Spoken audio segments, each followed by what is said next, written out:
So we capitalize on nostalgia, even though nostalgia itself has a sketchy past.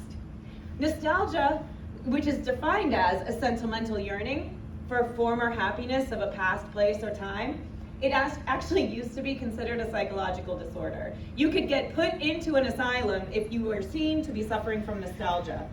So now the irony is we use nostalgia in a positive way to call up this yearning for the past. It was seen as depressive. It was seen as a reason for you to need psychological help. But now it's seen as something that we seek. We strive for the thing for which we yearn from our past. So ironically, nostalgia has become a positive. Why else does storytelling work? Storytelling works because of aspiration.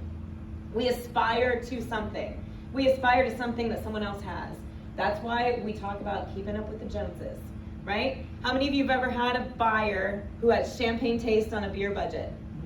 They are aspirational, right? Or that buyer who says, I'm sick of being a renter, I want to buy, what do I need to do to get there? Or have you had other buyers like me who didn't have a lot of budget, didn't have a lot of liquid cash, didn't have a lot of spending power, but they were able to become a homeowner? Tell me about those buyers. I want that to be me. You're telling the story of aspiration.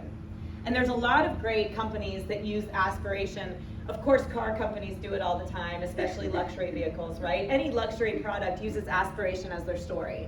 The reason that you should want to buy their product, even if it's more than your rent, more than your mortgage, right? I think about that episode.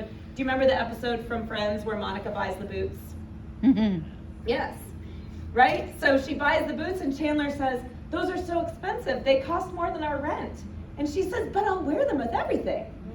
She aspired to own something that maybe was not the best decision. Now, do we want to have our clients be aspirational in that way? No. But if they aspire to own instead of renting, if they aspire to be their own landlord, if they aspire to move up because they're growing their family, or they've had a promotion or some other life event that's positive to them, we can help them with that aspiration. There are a lot of great companies that do aspiration well, and here's one example.